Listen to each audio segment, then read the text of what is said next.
ಜಿಲ್ಲೆಯ ಶ್ರೀನಿವಾಸಪುರ ಪಟ್ಟಣದ ತಾಲೂಕು ವಕೀಲರ ಸಂಘಕ್ಕೆ ಚುನಾವಣೆ ನಡೆದು ತಾಲೂಕು ಅಧ್ಯಕ್ಷರಾಗಿ ಜಯರಾಮೇಗೌಡ, ಉಪಾಧ್ಯಕ್ಷರಾಗಿ ಸೌಭಾಗ್ಯ ಅವರು ಆಯ್ಕೆಯಾಗಿದ್ದಾರೆ ಅಂತ ಚುನಾವಣಾಧಿಕಾರಿ ರಮೇಶ್ ಬಾಬು ತಿಳಿಸಿದರು. ಒಟ್ಟು 64 ಮತದಾರರಿದ್ದು ಒಬ್ಬರು ಗೈರು ಹಾಜರಾಗಿ 63 ಮತಗಳು ಮತದಾನವಾಗಿದ್ದು 38 ಮತಗಳನ್ನು ಪಡೆದು ಜಯರಾಮೇಗೌಡ ತಾಲೂಕು ಅಧ್ಯಕ್ಷರಾಗಿದ್ದಾರೆ. ಫಲಿತಾಂಶ ಪ್ರಕಟವಾಗುತ್ತಿದ್ದಂತೆ ಸ್ನೇಹಿತರು ಹಾಗೂ ಸಹಪಾಠಿ ವಕೀಲರು ಸಿಹಿ ಹಂಚಿ ಶುಭ ಹಾರೈಸಿದರು. ಇದೇ ವೇಳೆ ವಕೀಲರಾದ ರಾಧಾಕೃಷ್ಣ ಮಾತನಾಡಿ, ಜಯರಾಮೇಗೌಡ ಅವರ ಗೆಲುವಿಗೆ ಮತದಾನ ಮಾಡಿದ ಎಲ್ಲ ಮತದಾರರಿಗೆ ಹಾಗೂ ನಮ್ಮ ಆತ್ಮೀಯರಿಗೆ ಧನ್ಯವಾದಗಳು. ನಮ್ಮ ಅಧ್ಯಕ್ಷರು ಎಲ್ಲ ವಕೀಲರ ಸಮಸ್ಯೆಗಳಿಗೆ ಸ್ಪಂದನೆ ನೀಡುತ್ತಾ ಬರುತ್ತಿದ್ದಾರೆ. ಅವರ ವ್ಯಕ್ತಿತ್ವ ಹಾಗೂ ಅವರ ನಡತೆಯನ್ನು ಕಂಡು ಸತತ 6ನೇ ಬಾರಿಗೆ ಅಧ್ಯಕ್ಷರನ್ನಾಗಿ ಆಯ್ಕೆ ಮಾಡಿದ್ದಾರೆ ಎಂದರು. ನೂತನ ಅಧ್ಯಕ್ಷ ಜಯರಾಮೇಗೌಡ ಸಹ ಮಾತನಾಡಿ ಎಲ್ಲ ಮತದಾರರಿಗೆ ಧನ್ಯವಾದಗಳನ್ನು ತಿಳಿಸಿದರು.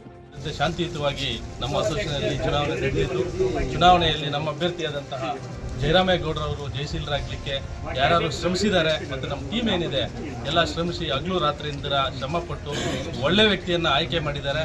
ಅವರು ನಮ್ಮ ಅಸೋಸಿಯೇಷನ್ನಲ್ಲಿ ಎಲ್ಲ ಸಮಸ್ಯೆಗಳಿಗೆ ಎಲ್ಲ ವಕೀಲರಿಗೆ ಸ್ಪಂದಿಸಿ ಒಳ್ಳೆ ರೀತಿಯಾಗಿ ನಡ್ಕೊಂಡು ಬಂದಿರೋ ಕಾರಣದಿಂದ 6ನೇ ಬಾರಿಗೆ ಈ ಸತಿ ಅಧ್ಯಕ್ಷರನ್ನು ಆಯ್ಕೆಯಾಗಿ ಮಾಡಿರ್ತಕ್ಕಂತಹ ಎಲ್ಲ ನಮ್ಮ ವಕೀಲರ ಮಿತ್ರರಿಗೂ ಹಾಗೂ ಎಲ್ಲ ಪತ್ರಕರ್ತರಿಗೂ ನಮಗೇನು ಸಹಕಾರ ಕೊಟ್ಟು ನಮ್ಮ ಮುಂದೆ ಏನು ನಡ್ಕೊಂಡು ಬಂದಿದ್ದಾರೆ ಅವ್ರ ಮುಂದೇನು ಆ ರೀತಿ ನಡ್ಕೊಂಡು ಹೋಗಬೇಕು ಅಂತ ಅವರಲ್ಲಿ ಕೇಳ್ಕೊಳ್ತಾ ಎಲ್ಲರಿಗೂ ಶುಭಾಶಯ.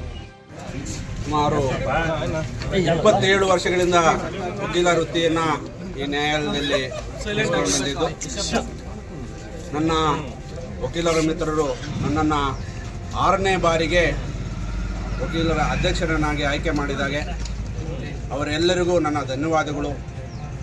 ಮುಂದಿನ ನನ್ನ 2 ವರ್ಷ ಅವಧಿಯಲ್ಲಿ ಎಲ್ಲ ವಕೀಲ ಮಿತ್ರರ ಯೋಗಕ್ಷೇಮ ಮತ್ತು ಕುಂದುಕೊರತೆ ಅವನ್ನ ನೀಗಿಸುತ್ತೇನೆ ಅಂತ ಹೇಳ್ತಾ, ಅವರ ಯಾವುದೇ ಹಕ್ಕುಗಳನ್ನ ಜೊತೆಯಾದರೂ ಕೂಡ ನಾನು ಮುಂದೆ ನಿಂತು ಹೋರಾಡುತ್ತೇನೆ ಅಂತ ಹೇಳ್ತಾ ಎಲ್ಲರಿಗೂ ವಂದಿಸುತ್ತೇನೆ.